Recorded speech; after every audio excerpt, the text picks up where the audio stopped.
गंगणपते नमः। जय माता तारा। पाराशर ज्योतिर्विज्ञान में आप सभी दर्शकों का हार्दिक अभिनंदन है। श्रीमद् देवी भागवत के चतुर्थ अध्याय की कथा करते हैं, जिसमें महर्षि अगस्त ने कुमार कार्तिकेय जी से पुनः देवी भागवत के माध्यम के विषय में पूछा तथा यह स्कंद पुराण के मानस खंड में विद्यमान है। इससे पूर्व भगवती जगदम्बा का ध्यान करते हैं। ओम श्रेष्ठो या सर्ग रूपा जगन्मन विदो पालनी या च रौद्री संहारे चापि यश्च जगदीदमखिलनं क्रीडनं या पराख्या पश्यन्ति मध्यमा अथो तदनु भगवती वैखरी वर्णरूपा सा अस्मद्वाचं प्रसन्ना विधि हरिगिरिशाराधिता अलंकरोतु। सूतवाच इति श्रुत्वा कथां दिव्यां विचित्रां कुंसंभवा शुश्रुगो पुनराहेदं विशाखं विनयान्विता। सूत जी कहते हैं, पूर्व की इस प्रकार की कथा सुनकर अन्य दिव्य विचित्र कथाओं को अगस्त जी ने कुमार कार्तिकेय जी से सुना तथा कहा, हे भगवन्न, मैंने सभी कथाओं को आपसे सुना है। आप कृपा करके मुझे श्रीमद् देवी भागवत के अन्य महात्म्य को भी कहिए। अगस्त उवाच देवसेनापत्यो देवः विचित्रेयं श्रुतं कथा पुनरच्च मातम्यं वद भागवत शमे। स्कंदवाच, स्कंद जी कहते हैं, मित्रावरण संभूता मुने शृणु कथामिमां यत्रेकदेश महिमा प्रोक्तं भागवतश्यतु। हे मित्रावरुण वरुणी अगस्त ऋषि, मैं आपको अन्य एक कथा और कहता हूं। वृण्यते धर्म विस्तारो गायत्री मधिकृत च गायत्रया महिमा यत्र तद्भागवतमीष्यते। गायत्री की महिमा को वर्ण करने योग्य है तथा जिस पुराण अथवा शास्त्र में गायत्री की महिमा को कहा जाए वह भागवत कहलाती है। भगवत्या इदं यस्मात् तस्मात् भागवतं विदु ब्रह्म विष्णु शिवाराध्य परा भगवती ईशा।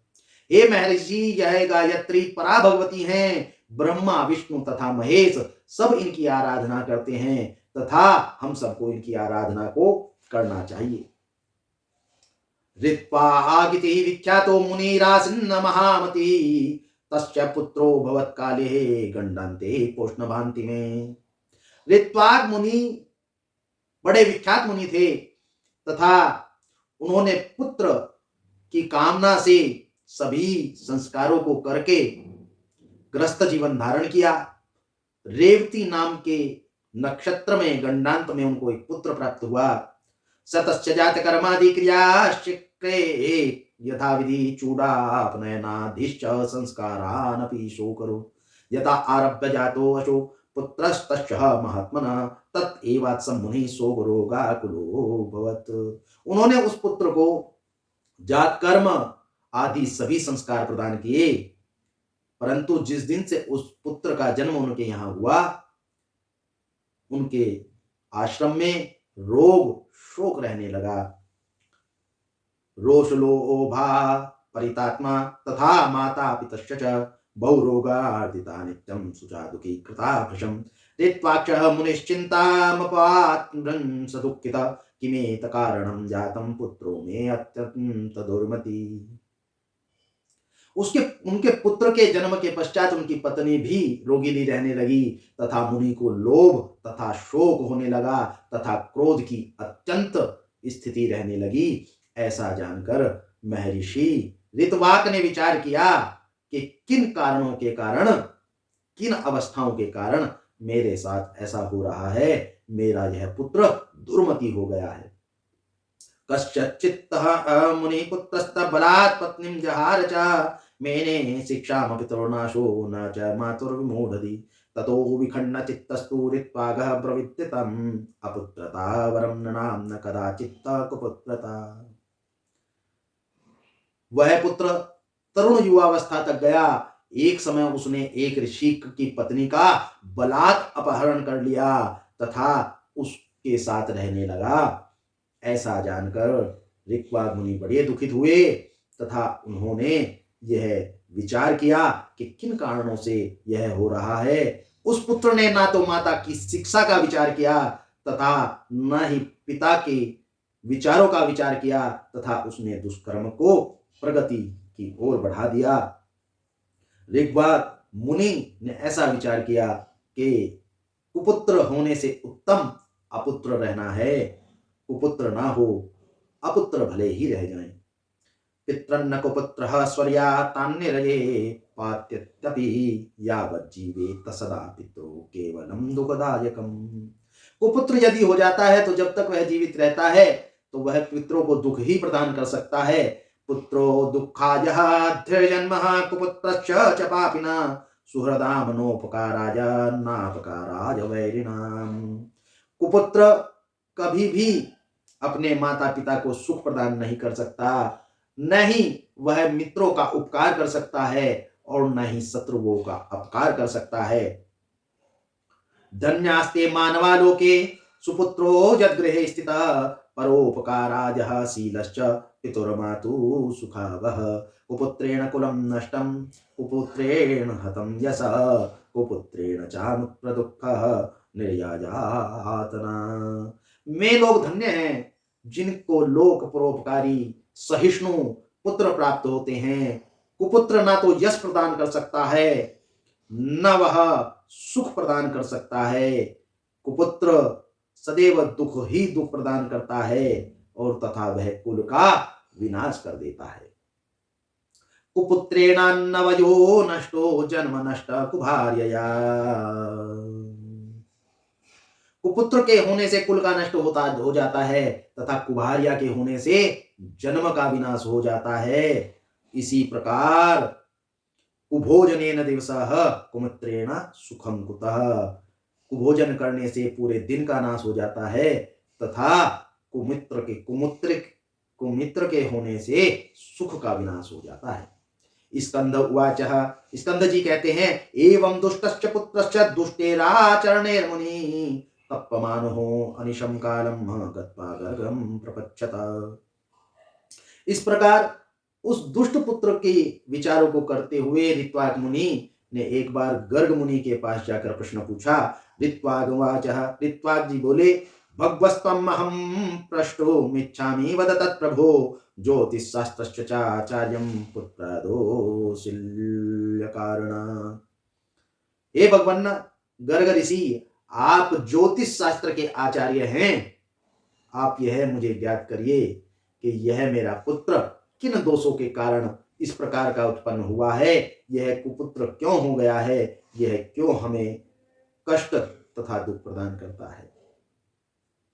गुरु शुश्रूषया वेदाधीता विधिवन्मया ब्रह्मचारी व्रतम तीर्थम विवाहो विधिवत् कृतः। भार्याया सह गृहस्थर्या धर्मश्चानुष्ठितो निशं पंचयज्ञ विधानं च मया कारी यथा विधि। नरकाद्विप्यता विप्रन्न तु कामा सुखेच्छया गर्भाधानं च विधिवत् पुत्र प्राप्ते मया कृतं। पुत्रोऽयं मम दोषेण मातुर्दोषेण वा मुने जातो दुःखवः पुत्रो दुःशीलो बन्धुशोकदा।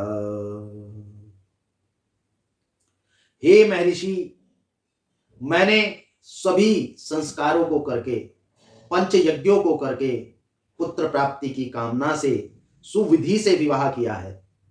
मैंने कि पुत्र की उत्पत्ति के बाद जात कर्मादि सभी संस्कार भी किए हैं। मैंने मोक्ष तथा परलोक में सुख की इच्छा से पुत्र की प्राप्ति की है। मैंने अपने वासना की संतुष्टि के लिए पुत्र को उत्पन्न नहीं किया। हे आचार्य, फिर किस कारण से मेरे पुत्र को इस प्रकार की अवस्था में रहना पड़ता है तथा वह किस कारण सुख के निरंतर हमें दुख प्रदान करता है, ऐसा कारण जानकर आप हमें बताइए। पुत्रो अयम मम दोषेण मातुर्दोषेण वा मुने जातो दुःखावह पुत्रो दुःशीलो बन्धुशोकदा। हे ऋषि, पुत्र पिता के दोष के कारण ऐसा हुआ है अथवा माता के दोष के कारण ऐसा हुआ है, ऐसा हमें बताइए। एतन्निशम्य वचनम गर्गाचार्यो मुनोस्तदा विचार्यम सर्वतद्देशो ज्योतिर्विद्वान् च ब्रवीत्। हे महर्षि गर्ग, आप ऐसा विचारिए। तब ऋक्वाक मुनि की बात को विचार करते हुए महर्षि गर्ग ने कहा, हे ऋषि गर्गवाच। गर्ग जी कहते हैं, मुने ने वापराधीन न मातुर्न कुलस्य च रेवत्यन्तं तु गंडन्तं पुत्रदोः कारणात्। हे ऋषि, न यह माता के कर्म से ऐसा हुआ है, न पितृ के, न कुल के, न समय के। यह रेवती नक्षत्र के गंडांत में उत्पन्न होने के कारण यह दोषी पुत्र प्राप्त हुआ है। दुष्ट काले यतो जन्म पुत्रस्य तव भो मुने तेनेव तब दुखाय नान्या हेतुर्मनागपि। दुष्ट काल में आपके पुत्र का जन्म हुआ है, आपको दुष्ट काल में पुत्र प्राप्त हुआ है, अतएव यह दुख आपको सहना पड़ रहा है। तद्दुःखः संतपे ब्रह्मण्यन्तां शिवां समाराध्य यत्नेन दुर्गा दुर्गतिनाशिनी। ऐसा वचन सुनकर ऋषि ने गर्ग मुनि से कहा, हे प्रभु, इसका उपाय क्या है? तब गर्ग ऋषि बोले, हे ऋषिवर, आप भगवती जगदम्बा की उपासना कीजिए, भगवती जगदम्बा की अर्चना कीजिए, इससे आपका यह दोष दूर हो जाएगा। गर्गच्च वचनम श्रुत्वा ऋत्वाक क्रोध मूर्छिता रेवती तु शशापाशो व्योमना पततु रेवती। ऐसा सुनकर ऋक्वाक मुनि को बड़ा ही क्रोध आया तथा वह क्रोध से मूर्छित हो गए। उन्होंने रेवती नक्षत्र को श्राप दिया कि तुम अपनी गति से गिर जाओ, तथा रेवती नक्षत्र सोम मार्ग से पतित हो गया। दत्ते शापे तु तेना पुक्नो भंत्य पपात शाखात् कुमुदाद्रोहो भाषमानं सर्वलोकस्य पश्यतः। ऐसे श्राप से रेवती नक्षत्र सोम मार्ग से गिर गया तथा वह कुमुद्र पर्वत पर आकर स्थित हुआ, कुमुद पर्वत पर गिर गया। ख्यातो रेवतकश्च आभूतपातात् कुमुदाचलः अतीव रमणीयश्च तत्तः प्रकृतिसो अभ्यभूत् दत्त्वा साप्तं च रेवत्ये गर्भोक्ता विधिना मुनि समारथ्यम्बिकां देवीं सुखसौभाग्यभागभूत्। तब से वह पर्वत रेवत पर्वत के नाम से प्रसिद्ध हुआ तथा बड़ा ही रमणीय हो गया। गर्गाचार्य से भगवती जगदम्बा की उपासना सुनकर ऋक्वाक मुनि उनकी उपासना करने लगे तथा उनकी उपासना के पश्चात वह सुख से जीवन यापन करने लगे। स्कंदवाच स्कंद जी कहते हैं, रेवत तर्यवक्षश यत्तेजस्तमा जाता तु कन्यका रूपेण प्रतिमा लोके नित्या आश्रीरिवा भवत् अततां प्रमुचः कन्यां रेवती कांति संभवा दृष्ट्वा नाम चकारश्च रेवतीति मुदा मुनि निन्ने अत्तः स्वाश्रमे चेनं पोह्यामास धर्मतः ब्रह्मऋषि प्रमुचो नाम कुमुदाद्रोहो सुतामिव। स्कंद जी कहते हैं, उस रेवती के कुमुद पर्वत पर गिरने से एक कन्या उत्पन्न हुई जो वही बड़ी ही सुंदर थी, सुकोमल थी। वहां प्रमुच ऋषि का आश्रम था। प्रमुच ऋषि ने उस कन्या को अपनी पुत्री के रूप में स्वीकार किया तथा उसका लालन पालन पोषण किया। रेवती नक्षत्र के कारण उस कन्या का जन्म हुआ था, अतः प्रमुच ऋषि ने उसका नाम रेवती ही रखा।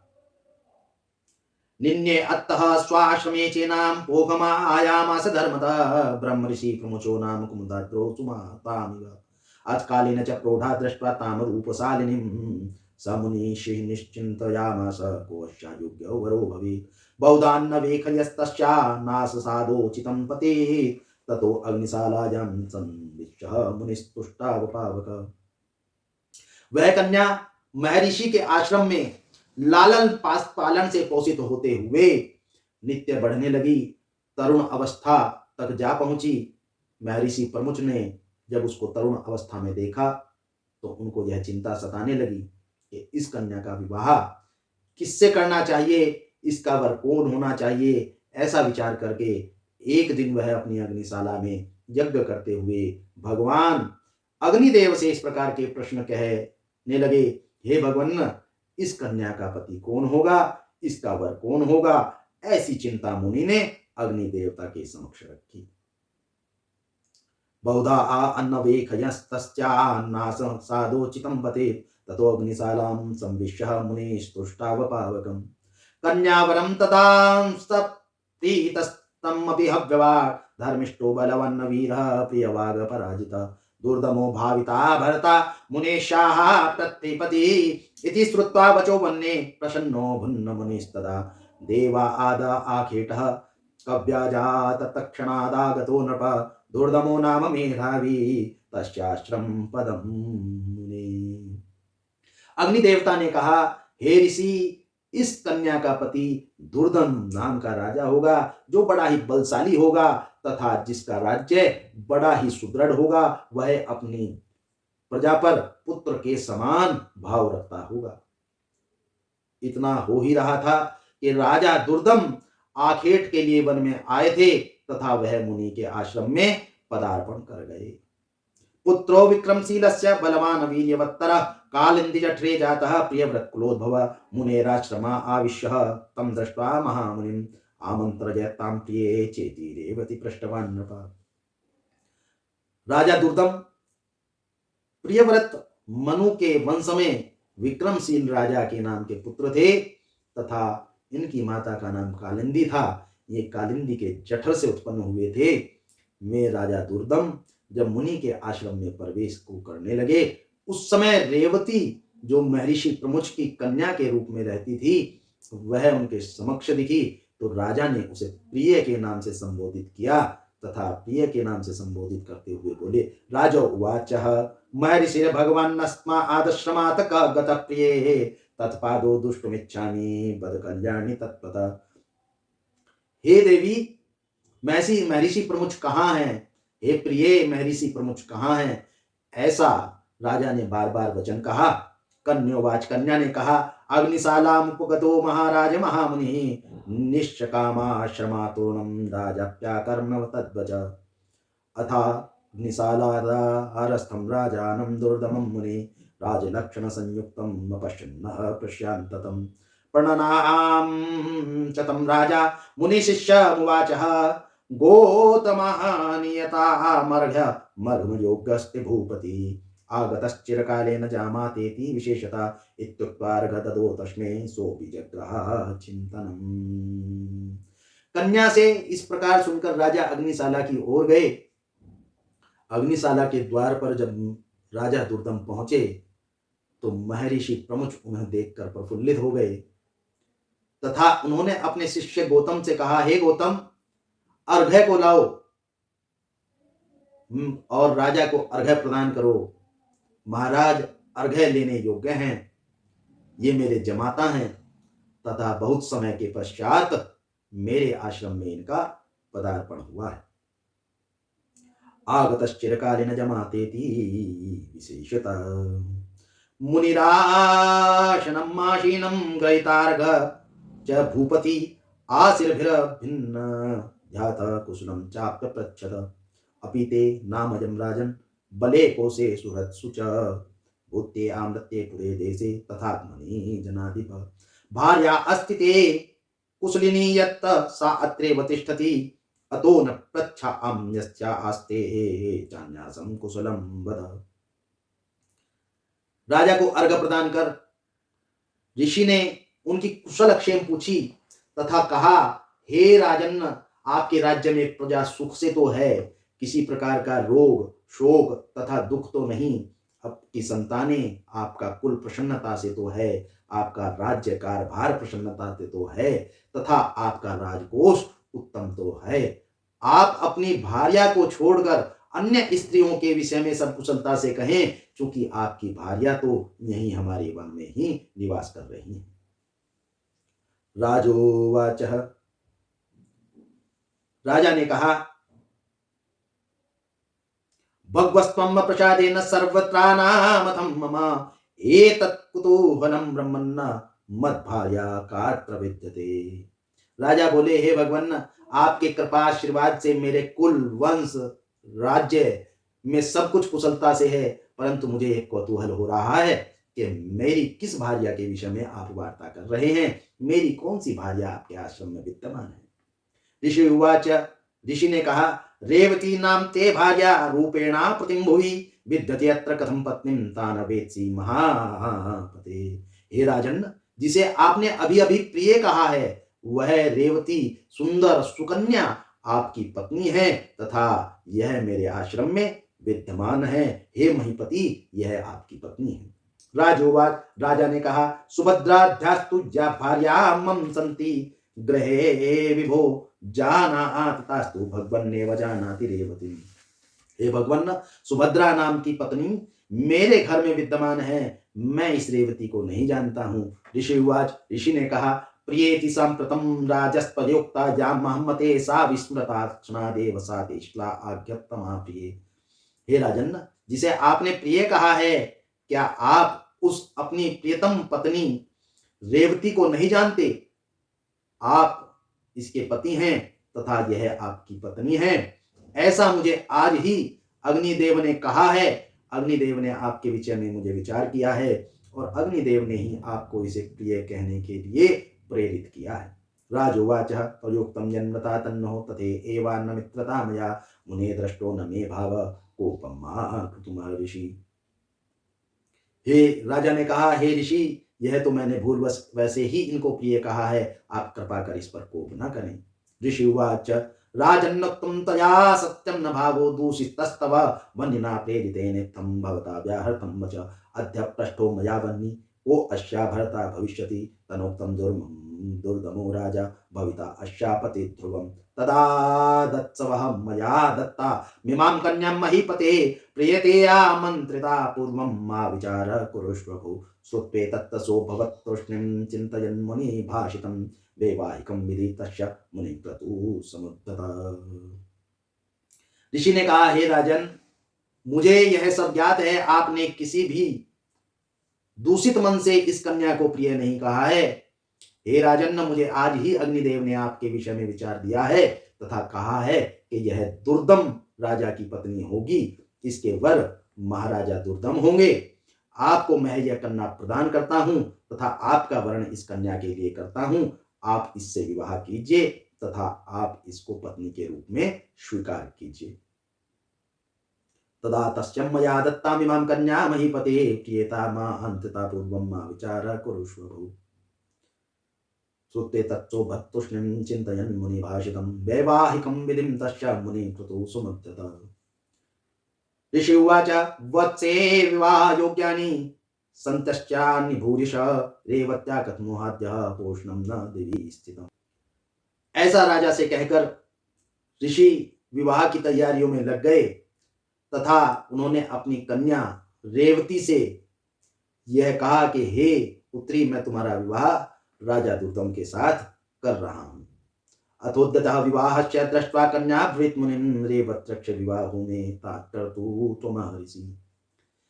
ऐसा सुनकर उस कन्या ने महर्षि प्रमुख से कहा, हे पिता, हे महर्षि प्रमुख, आप मेरा विवाह रेवती नक्षत्र में ही करें, ऐसा मेरा विचार है।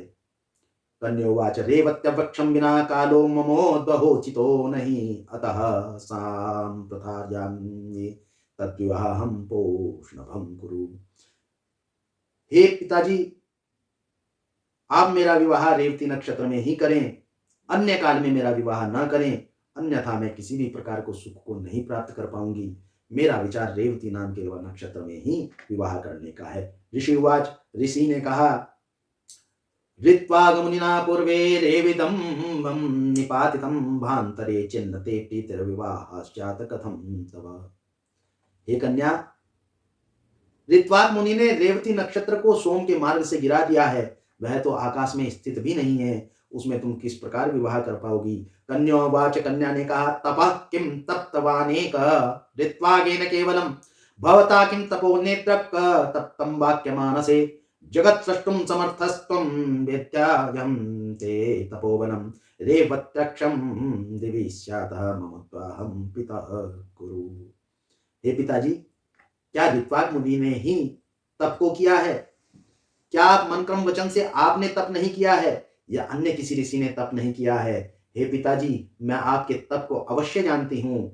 आप नवीन सृष्टि को भी रच सकते हैं, फिर यह रेवती तो सोम मार्ग में स्थापित करने का विषय है। हे पिताजी, आप रेवती को सोम मार्ग में स्थापित करें तथा मेरा विवाह रेवती नक्षत्र में ही करें। ऋषि उवाच एवं भवतु भद्रं ते यथेव त्वं ब्रवीहि मां त्वत्प्रते सोममार्गेण स्थापयाम्यः पोगणभत्। ऐसा कहकर कन्या ने अपने पिता से निवेदन किया। तब ऋषि प्रमुच ने अपनी पुत्री का निवेदन स्वीकार कर तप के बल से पुनः रेवती नक्षत्र को सोम मार्ग में स्थापित कर दिया। स्कंदुवाच स्कंद जी कहते हैं एवं मुक्त्वा मुनेस्तोणं पोष्णभं स्वप्तपोबलात् यथा पूर्वं तथा चक्रे सोम मार्गे घटोद्भव रेवती नाम नक्षत्रे विवाह विधामुनि रेवती प्रददो राज्ञे दुर्दमाय महात्मने कृत्वा विवाहं कन्याया मुनिराजन्नब्रवीत् किं ते अभिलक्षितं वीर वद तत्पूर्याम्यहम्। रेवती नक्षत्र में राजा दुर्दम तथा महर्षि प्रमुच की कन्या रेवती का विवाह हुआ।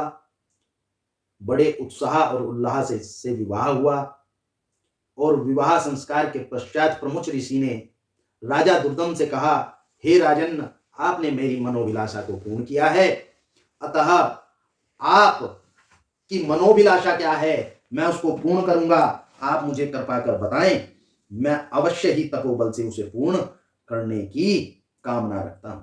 राजोवाच मनो स्वयं भुवश्चाहं वंशे जातोऽस्मिन् हे मुने मनवंतराधीपं पुत्रं तत्प्रसादाच्च काम्यये। हे भगवान, मैं स्वयं मनु के वंश में उत्पन्न हुआ राजा हूं। मैं यह चाहता हूं कि मेरा पुत्र भी मनवंतर का अधिपति बने। मुनिरुवाच यदे सह आकामनाते अस्मिन् देव्या आराधनं कुरु भविष्यत्येव ते पुत्रो मनवमनवं राधीप। देवी भागवतं नाम पुराणं यत्तु पंचमं पंचकृतस्तुः तच्छ्रुत्वा लप्स्यसे भीमतः सुतम्। हे राजन, भगवती जगदम्बा की उपासना तथा देवी भागवत के 5 बार श्रवण से आपको अवश्य है मनवंतर का अधिपति पुत्र प्राप्त होगा। रेवत्या रेवतो नाम पंचमो भाविता मनु वेद विच्छास्त्र तत्पज्ञो धर्मवान पराजिता। इत्युक्तो मुनिना राजा प्रणम्य मुदितो मुनिं भार्याजा समेधावी जगाम नगरम निजम। आपको 5वें मनवंतर के रूप में रेवती का पुत्र रेवत नाम का मनु प्राप्त होगा। आपका पुत्र मनवंतर का अधिपति होगा। ऐसा वरदान ऋषि ने राजा को दिया तथा राजा ऋषि से आशीर्वाद प्राप्त कर अपनी भार्या के साथ अपने पिता तथा पितामह से पालित पोषित राज्य में गया तथा महाराज्य करने लगा। एकदा लोमसो नाम महात्मा मुनिरागता पणिपत्य तमभ्यर्च प्राञ्जलिश्चाब्रवीन्नृप। एक बार उसके राज्य में लोमस ऋषि जो महामुनि थे, महात्मा थे, वह आए। राजा ने उन्हें प्रणाम करके उनके चरणों को अंजलियों से धोकर, जल से धोकर उनकी अर्चना तथा अभ्यर्चना की तथा उसके पश्चात कहा, राजोवाच भगवस्त्वं प्रसादेन श्रोतुमिच्छामि भो मुने देवी भागवतं नाम पुराणं पुत्रलिप्सया। श्रुत्वा वाचं प्रजा भर्तु प्रीता प्रोवाच लोमस धान्योऽसि राजस्तते भक्ष्य जाता त्रिलोक्यमातरी। हे भगवान, मैं पुत्र की कामना से आपके मुख से देवी भागवत का श्रवण करना चाहता हूं। 5 बार श्रवण करने से मुझे उत्तम पुत्र की प्राप्ति होगी। लोमस ऋषि ने ऐसा सुनकर बड़े हर्ष के साथ कहा, हे राजन, सुरासुर नराराध्या या परा जगदांबिका तस्याचित भक्तिरुत्पन्ना कार्य सिद्धिर भविष्यति। हे राजन, भगवती जगदम्बा सुर तथा असुर की भी आराध्या हैं, में पराशक्ति हैं। आपने उनकी उपासना का मन में विचार किया है, आपके कार्य की अवश्य ही सिद्धि होगी। अतस्त्वां श्रवयिष्यामि श्रीमद्भागवतं नृप यस्य श्रवणमात्रेण कञ्चिदपि दुर्लभम्। इत्युक्त्वा सुदिने ब्रह्मण्य कथारम्भया करोत् पंचकृत्वा ससुवा विधि प्रत्यजता सह। समाप्ति दिवसे राजा पुराणं च मुनि तथा पूजयामास धर्मात्मा मुदा परमया युतः। हुत्वा नवार्णः मन्त्रेण भोजिष्य कुमारिकः वाङ्गवाश्च पत्निकान् दक्षिणाभिरतोषयत्। अत्कालेन क्रियता भगवत्या प्रसादता गर्भदधार सारागी लोक कल्याण कारणा। हे राजन, श्रीमद् भागवत के श्रवण मात्र से ही सभी दुर्लभ कार्य भी सुलभ हो जाते हैं। ऐसा कहकर ऋषि ने राजा को श्रीमद् देवी भागवत की कथा कहने का, पारायण करने का निर्णय कर लिया तथा सुदिन तथा शुभ लक्षणों से शुभ मुहूर्त में कथा का प्रारंभ हुआ। 5 बार श्रीमद् देवी भागवत की कथा श्री लोमश ऋषि जी ने राजा दुर्दम को सपत्नीक सुनाई तथा पूर्णाहुति के समय नवार्ण मंत्र का होम कराया गया। राजा ने सभी ब्राह्मणों को, मुनि को तथा प्रजा आदि को भी यज्ञ के अनुसार, सभी कर्मों के अनुसार दक्षिणा प्रदान की। धर्मात्मा राजा को सपत्निक दक्षिणा प्रदान करने से कुछ समय के पश्चात रानी को लोक कल्याण की हित से गर्भधारण हुआ। पुण्ये अत्सम्ये प्राप्ते ग्रहे सुस्थान संगते सर्वमांगल्य संपत्ति रेवती सुसुवे सुतम। पुण्य काल में रेवती को पुत्र की प्राप्ति हुई। श्रुत्वा पुत्रश्च जननम स्नात्वा राजा मुदान्विता सुस्वर्णहं वसा चक्रे जात कर्माधिका क्रिया। पुत्र को राजा दुर्दम ने स्वर्ण के कलशों से स्नान कराकर जात कर्मादि संस्कारों को किया। यथा विधि च दानादि दत्त्वा विप्रानतो खयत् क्रतो नयनम राजा संगन्न वेदान्न पाठयत्। यथा विधि से दान आदि प्रक्रिया कर कर विप्रों को उत्तम यज्ञों द्वारा राजा ने उस पुत्र का उपनयन भी किया तथा सांगोपांग वेद वेदांत की विद्या का उस पुत्र ने अध्ययन किया। सर्व विद्या निधेर जातो धर्मिष्ठोस्त्र विदाम्बर धर्मश्च वक्ता कर्ता च रेवतो नाम वीर्यवान नियुक्त्वा आनथ ब्रह्म रेवतम मानवे पदे मन्वंतराधीपः श्रीमन्नगा शशाश सद्धर्मतः। वह सर्व विद्याओं में पारंगत था, सभी धर्म की बातों को जानता था। बहुत समय तक उसने ऐसे जीवन तथा राज्य का पालन पोषण किया। उसके पश्चात ब्रह्मा जी ने उसे सभी उत्तम गुणों से पाकर रेवत नाम के मनवंतर से सुशोभित किया तथा उसे मनवंतर का अधिपति बना दिया। इत्थम देव्या प्रभावोऽयं संक्षेपोणः वर्णिता पुराणश्च च माहात्म्यं को वक्तुं विस्तरात् क्षमा। इस प्रकार देवी भगवती के महात्म्य को सूक्ष्म रूप में कहा गया है।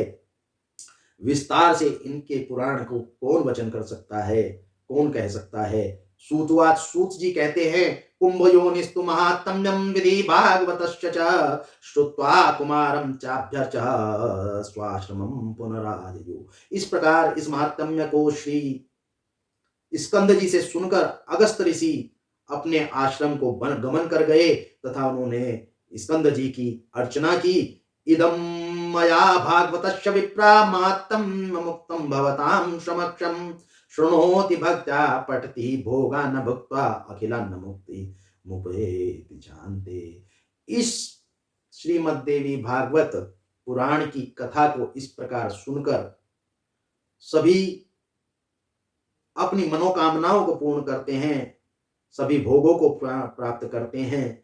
भक्ति भाव से सुनने से यह मोक्ष भोग सभी फलों को प्रदान करने वाली है। श्री स्कंद पुराण के मानस खंड के 4th अध्याय में इस महात्म्य को कहा गया है। श्री ओम नमः चंडिकाय।